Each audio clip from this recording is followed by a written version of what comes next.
Good evening आप सभी को। स्वागत है आपका आपके अपने चैनल बीपी स्मार्ट एजुकेशन के अंदर। आज के इस वीडियो के अंदर है वो हम पढ़ने वाले हैं मनोविज्ञान की जो डेफिनेशन है वो पढ़ेंगे और इसकी जो प्रकृति है, इसका नेचर है मनोविज्ञान का, वो कैसे होता है, किस टाइप का इसका नेचर है, उसके बारे में है वो हम बात करेंगे। मनोविज्ञान के बारे में एक वीडियो है वो मैंने पहले है वो अपलोड किया था।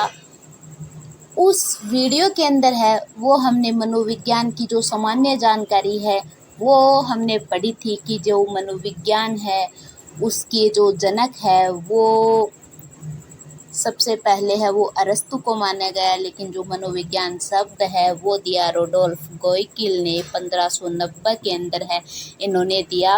और जो विश्व स्तर पर मैंने बात की थी कि विलियम वुंट है उनको माना जाता है मनोविज्ञान का जनक, और जो अमेरिका के अंदर है वो विलियम जेम्स को है वो माना जाता है।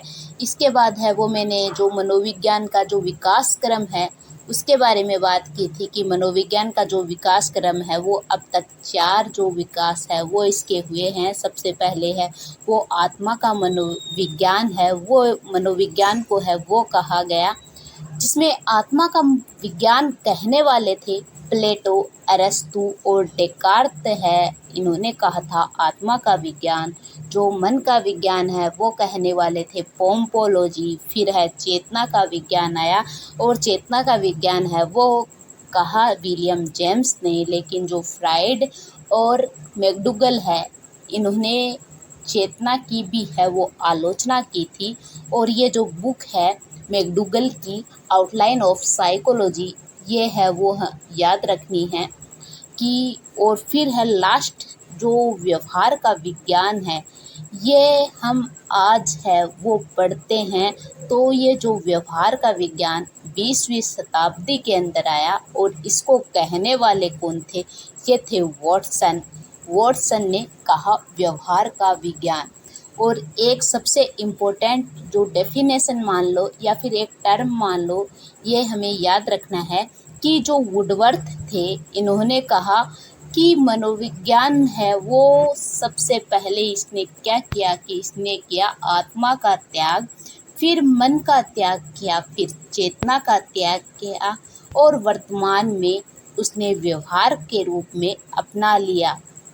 यानी कि सबसे पहले मनोविज्ञान था, इसने आत्मा का त्याग किया, फिर मन का त्याग किया और फिर चेतना खो दी और फिर व्यवहार की जो विधि थी उसे स्वीकार कर लिया।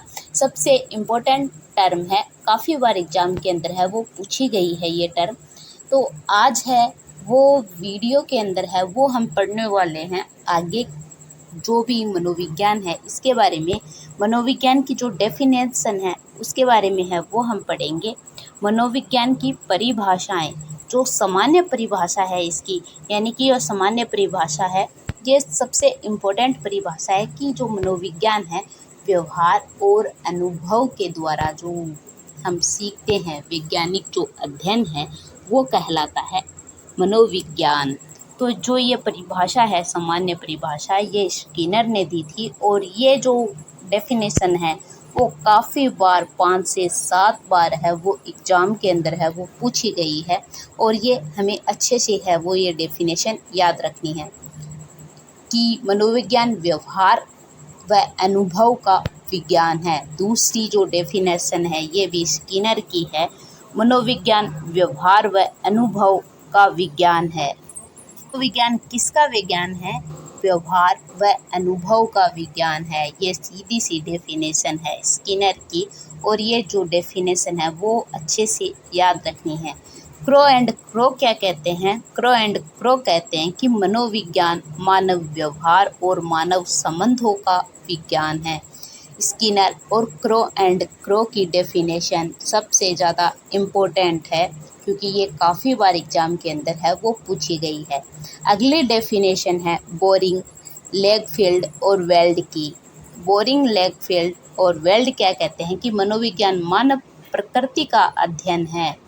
मानव प्रकृति का अध्ययन है वो क्या कहलाता है, वो मनोविज्ञान कहलाता है।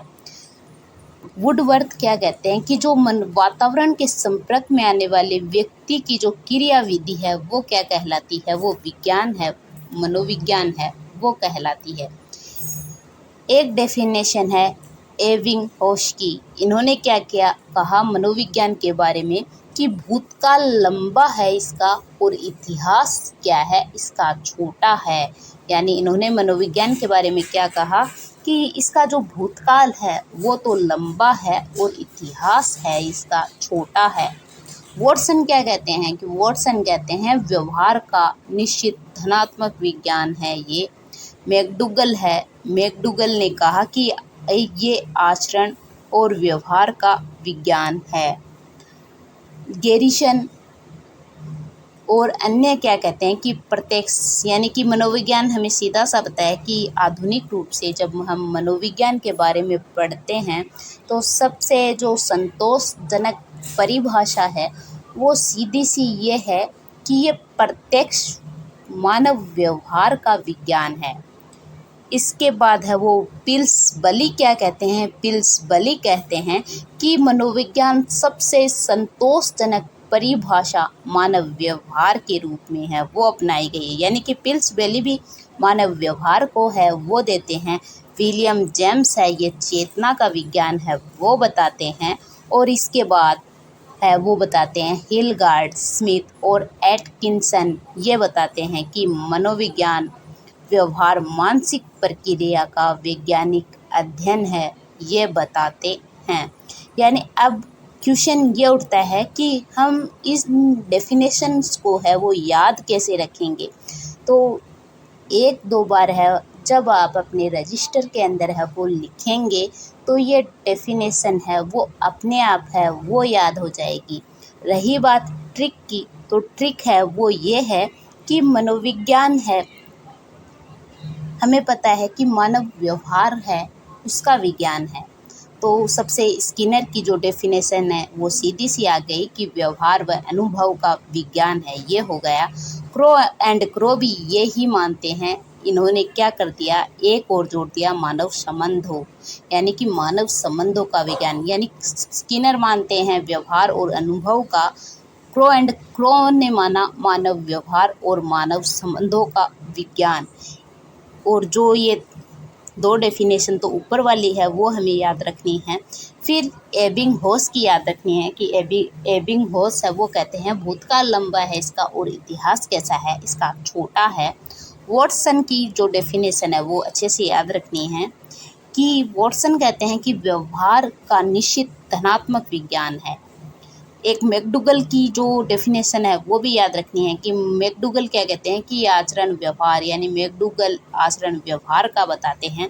और गैरिसन व अन्य है वो बताते हैं सीधा सा कि प्रत्यक्ष मानव व्यवहार है। पिल्सबेली भी यही बताते हैं। विलियम जेम्स जो चेतना जो मनोविज्ञान का विकास क्रम था जिसमें आया था कि चेतना का विज्ञान, तो उसके जो फादर है वो कौन थे, वो विलियम जेम्स थे। तो उस टाइप से है वो हम इस ट्रिक के माध्यम से है वो इसे याद रख सकते हैं। तो ये हो गए डेफिनेशंस। यानी स्किनर किसका बताता है अनुभव और व्यवहार का बताता है। फिर क्रो ने मानव संबंधों का बता दिया। और फिर एबिंगहॉस कहते हैं भूतकाल लंबा इतिहास छोटा, व्यवहार को निश्चित धनात्मक विज्ञान है वो वॉटसन कहते हैं। और मैकडूगल क्या कहते हैं मनोविज्ञान आचरण व व्यवहार का यथार्थ विज्ञान है। फिर गैरिसन व अन्य है वो मानव व्यवहार को बताते हैं। पिल्सबेली भी यही बताते हैं। और जो विलियम जेम्स है ये चेतना का विज्ञान के रूप में है वो बताते हैं।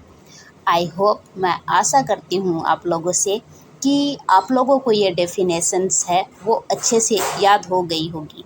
अगर फिर भी अगर नहीं याद हुई है अब तक तो आप है वो 4 से 5 बार है वो अपने रफ रजिस्टर के अंदर है वो लिख कर प्रैक्टिस कीजिए, याद हो जाएगी। आगे है मनोविज्ञान की प्रकृति है वो किस टाइप की है। मनोविज्ञान की प्रकृति के बारे में है वो किस टाइप की इसकी प्रकृति होती है। वैज्ञानिक है, यानी कि जो मनोविज्ञान है इसकी जो प्रकृति है वो वैज्ञानिक होती है। वैज्ञानिक कैसे होती है? क्योंकि इसके अंदर क्या होता है कि बालक का जो व्यवहार का अध्ययन है वो वैज्ञानिक विधियों के माध्यम से है वो किया जाता है। इस कारण जो मनोविज्ञान की प्रकृति है वो वैज्ञानिक है। लेकिन ये आदर्श शुद्ध यानी आदर्श मूलक विज्ञान नहीं है और शुद्ध विज्ञान है वो ये नहीं है। ये जो विज्ञान है ये प्राकृतिक व सामाजिक जो विज्ञान है इसका जोड़ है वो इसको बताया गया है। जो ये मनोविज्ञान की प्रकृति है इसके अंदर से है वो एग्जाम में 7 से 8 क्वेश्चन है वो कभी कभी है वो आ जाते हैं, लेकिन 4 से 5 क्वेश्चन है वो डेफिनेट है वो इतने से टॉपिक से है वो आते हैं। अगर आपको इतना सा जो टॉपिक है वो क्लियर है तो आपके 4 से 5 क्वेश्चन है वो डेफिनेट है वो आपके सही हो जाएंगे। तो अच्छे से समझना है इसको कि मनोविज्ञान की जो प्रकृति है ये वैज्ञानिक होती है। क्यों होती है? क्यों जो इसके अंदर है जो बालक का जो अध्ययन है वो वैज्ञानिक विधियों के माध्यम से है वो किया जाता है। इस कारण इसकी प्रकृति है वो वैज्ञानिक होती है। ये आदर्श मूलक शुद्ध विज्ञान है वो नहीं है। एग्जाम के अंदर एक बार इस टाइप का भी क्वेश्चन पूछा गया है कि मनोविज्ञान की प्रकृति है वो शुद्ध वैज्ञानिक है, तो ये जो आंसर था वो गलत ऑप्शन था, क्योंकि जो मनोविज्ञान की प्रकृति है वो शुद्ध विज्ञान है वो नहीं होती। फिर अगला है व्यवहारिक विज्ञान है, यानी कि ये व्यवहार का अध्ययन करता है तो ये व्यवहारिक विज्ञान है वो हो गई। फिर है विधायक विज्ञान या फिर स्वीकारात्मक विज्ञान है मनोविज्ञान की प्रकृति। विधायक का मतलब क्या हो गया कि यानी कि कारणों की खोज पर बल देता है ये विज्ञान। किस पर बल देता है? ये कारणों की खोज पर है वो बल देता है। इस कारण इसकी प्रकृति कैसी हो गई? ये हो गई विधायक। अनुप्रयुक्त विज्ञान है, यानी अनुप्रयुक्त विज्ञान का मतलब क्या हो गया कि भावी जीवन में है वो उपयोगी होने वाला ये विज्ञान है। इस कारण है वो इसकी प्रकृति है वो कैसी है? अनुप्रयुक्त विज्ञान है। ये 4 जो है टर्म वो हमें है वो याद रखने हैं। इन 4 टर्म्स को इस अकादमिक विषय है वो भी मनोविज्ञान की प्रकृति है वो इसको माना गया है। तो ये जो टर्म है वो हमें याद रखने हैं और इस जो मनोविज्ञान की प्रकृति के अंदर से क्वेश्चन है वो डेफिनेट आता है। तो आगे की बात है वो हम करने वाले हैं कल। तब तक के लिए धन्यवाद। जय हिंद।